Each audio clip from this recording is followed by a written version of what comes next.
What is going on, guys? In today's video I will show you the top 3 best builds in Path of Exile 3.26. So in this guide I will give you a quick overview of each setup, then I will explain what are their pros and cons, then how do their key mechanics work, then what gear and items should you focus on, then also what are their core passive points and much more. If you're looking for any of these builds on the website for their path of building, then click my link in the description.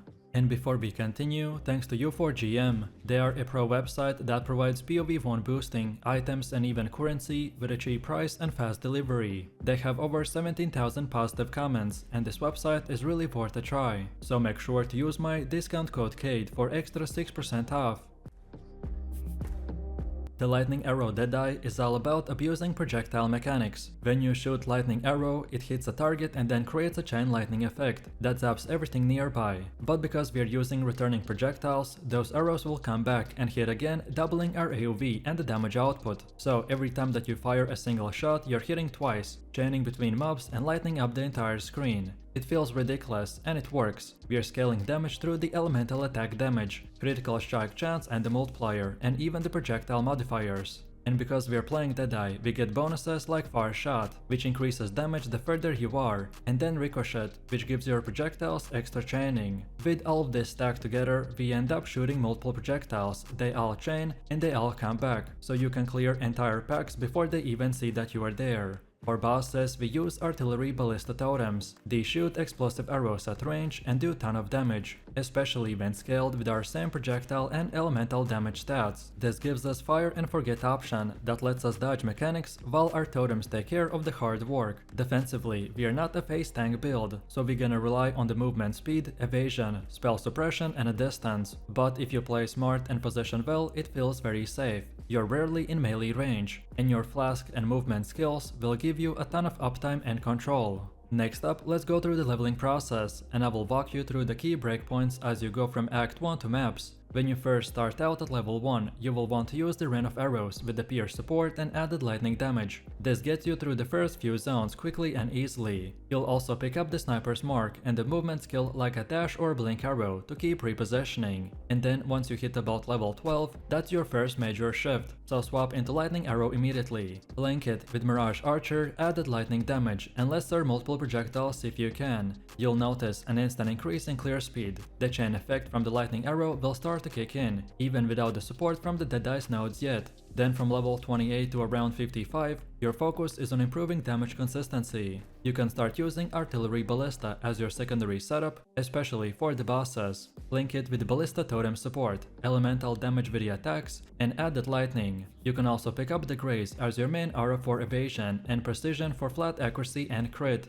You'll notice that in POB around level 60, we will switch to the mapping setup, where we can start specking into projectile and critical strike nodes. At this point, you should also start looking for a decent rare bow. You want something with a high attack speed and flat lightning damage. Even a ticket bow or spine bow will do. However, if you can't find one, then use the essences to roll in. By level 65, you will be ready to transition into the full Lightning Arrow Deadeye setup, with returning projectiles and the multi-shot clears. And now finally, let's talk about the endgame setup, which is your final form. You want to be running a high tier crafted bow, ideally a +2 to gems, high crit chance and a lightning damage. Your quiver should have a +1 arrow, crit multiplier and a flat lightning. You'll use a rare amulet and rings with a crit multi, elemental damage and resistances, and your body armor should be evasion based, with very high life or influence mods. Your jewels will include Lion's Fall near the claw cluster, maybe a Watcher's Eye with the precision mod, and multiple crit multi-rare jewels with life.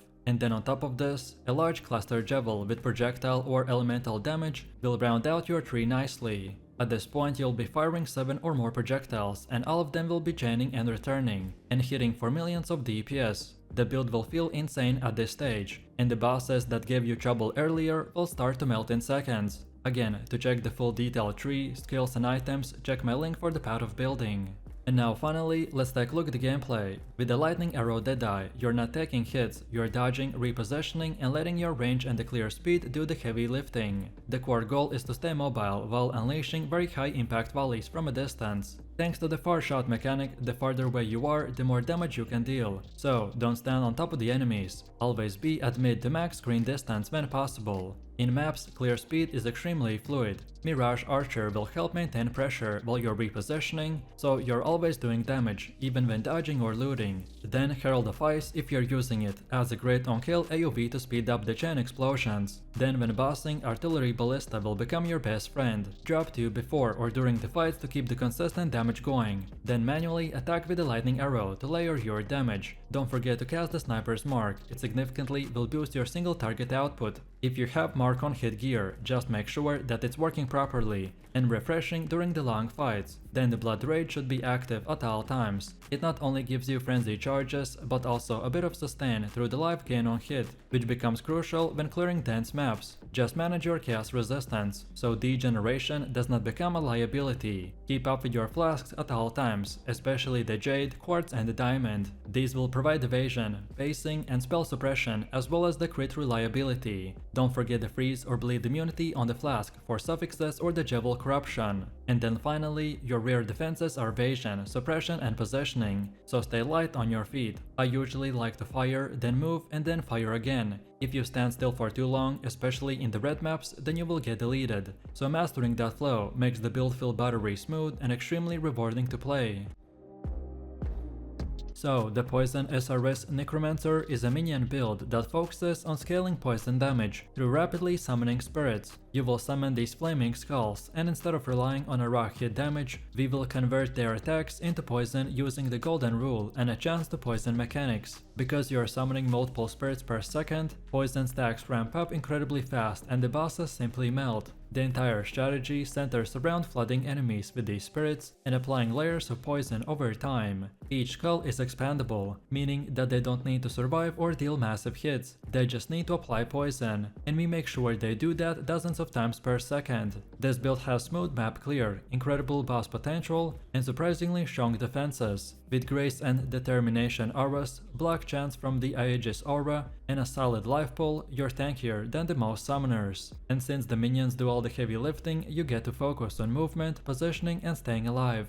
Now let's start with our leveling setup, and right from the start we will go with the summoning raging spirits and the minion damage. In the early acts you're not poisoning yet, you're just running basic minion damage setup, so add melee splash to help with the pack clearing, and unleash as soon as it's available to make the summoning smoother. At level 18 start to use the chance to poison, and make sure to keep leveling the Withering Step, Despair and the Herald of Agony, even if you're not using them, as they will become important very soon. Then in Act 3 pick up Desecrate and Offering skills, and by Act 5 you will start feeling a big power bump, as Unleash and a chance to poison will come online fully. Then by level 50 or so, start to swapping fully into the poison scaling. You'll need to equip the Golden Rule Jewel. It causes poison on you to mirror onto enemies, and start picking up minion poison and the chaos damage on your passive tree. And also start getting ready, as from this point, the build will start to ramp up super hard. And now finally, let's take a look at the endgame setup. You should now be using a +2 wand or +1 chaos, +1 minion wand with a high cast speed.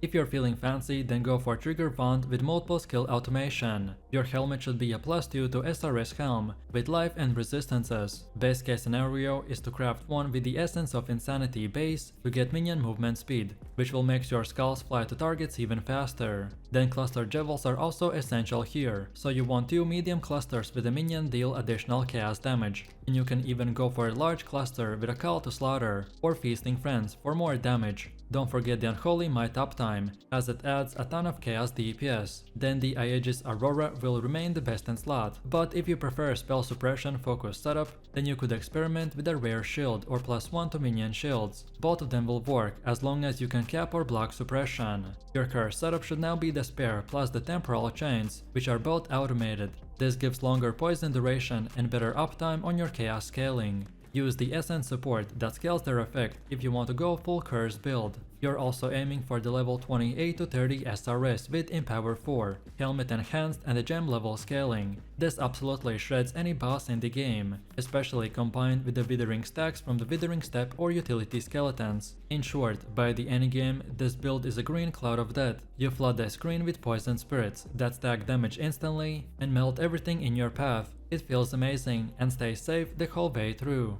And now finally, let's go over the gameplay. For boss fights, the opener is simple and effective, so dash in, use the Withering Step to apply debuffs, then pop the Wall Skeletons for the extra pressure, and then cast Despair, and then start rapidly summoning the Raging Spirits. Your role is to stay mobile, keep the flask up, and avoid incoming mechanics, while the minions will handle all the damage. You don't need to stand still, you move, summon, repossession, and let the stacking poison do the work. It's a fast-paced loop that rewards awareness and a rhythm. In maps, the playstyle is even smoother. You dash through the packs, cast few SRS and keep moving. Poison ticks after the hit, so enemies will often die shortly after the contact, which allows you to keep momentum without waiting for kills. This makes the build feel fast and safe, especially with how aggressively your minions seek out the targets. What really sets this build apart is its consistency in the high juice content. Poison does not care about the monster's life scaling, it just stacks and kills. So if you're in Delirium, Legion or the Blight, then this build holds up extremely well. You will apply poison fast, stack damage over time and then reposition, before the targets reach you. Casting SRS is instant, so you're rarely locked in place. With a high summon rate and good gear scaling, you can keep multiple spirits up while moving. Then your support tools like the Wall Skeletons, Withering Step and Despair will layer into your damage and control, without overcomplicating the rotation. It feels fluid and rewarding, and best of all, this build scales well without needing insane gear. Gem levels, modest rares, and proper support links will carry all of the weight. And once you learn the rhythm, dash, summon, repeat, it becomes a smooth and reliable league starter that transitions into early, high endgame content. Let's kick things off with an overview of the Volcanic Fissure of the Snaking build. This setup shines with a unique playstyle, focusing on tankiness while delivering very high damage output. The core mechanic revolves around the Warcries, which enhances your slams and creates molten fissures that deal very significant fire damage. As you progress, this build allows you to sustain your defensives through the endurance charges, which provides additional damage reduction. The combination of tankiness and range makes you incredibly versatile in both solo and group play. The build's ability to generate explosive eruptions from the fissures will ensure that you will be dealing with multiple enemies effectively, which makes this perfect for both leveling and the endgame content. Next, let's move over to leveling. From level 1 to 67, you will want to focus on optimizing your gear and skills. Early on, prioritize items that provide physical damage increases and survivability through the life and resistances. As you progress, gear like the Chaos Supremacy will become essential due to its high physical damage and the synergy with the build. For your skill gems, begin with the Thunder and transition into the Volcanic Fissure of the Snaking as soon as you can.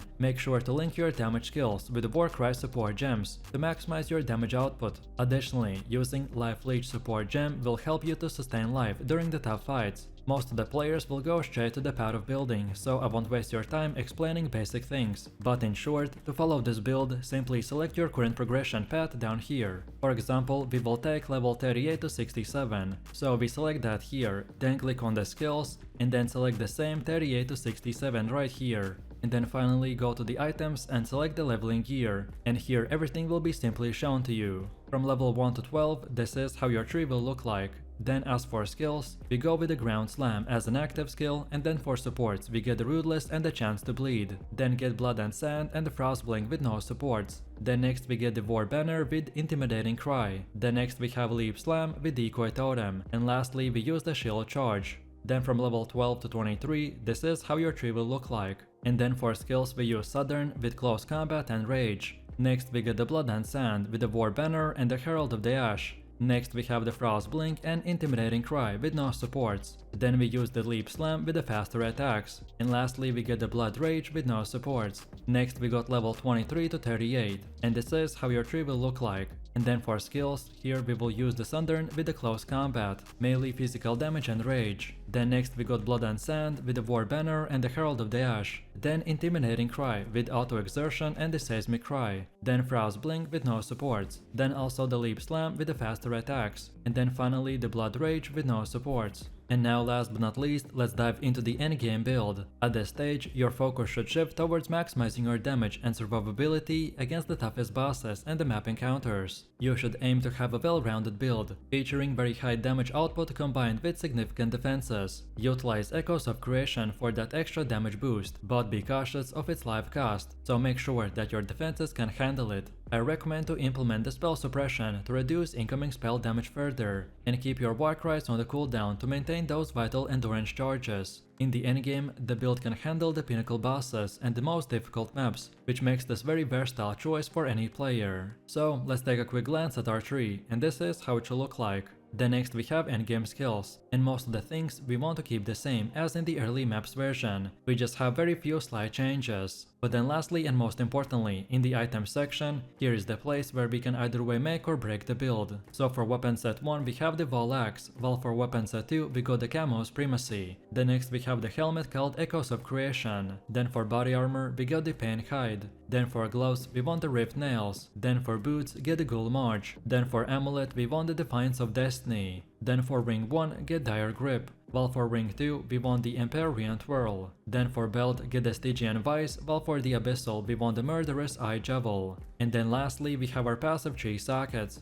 and for them we mainly want to get 1 Timeless Javel, 5 Clustered Javels and 1 Crimson Javel, 1 Prismatic Javel and 1 Cobalt Javel. Now let's take a moment to discuss the gameplay mechanics. Effective use of your Warcries and maintaining your endurance charges will ensure that you're dealing maximum damage while staying alive. Always be on the lookout for opportunities to utilize your fiery slams in the conjunction with the fissures. The visual clarity of your surroundings can sometimes be a challenge due to the molten fissures, so managing your positioning and awareness will be key. Remember, your goal is to create chaos on the battlefield while keeping yourself safe from the onslaught of the enemies. But besides that, this build is quite simple, just plug and play.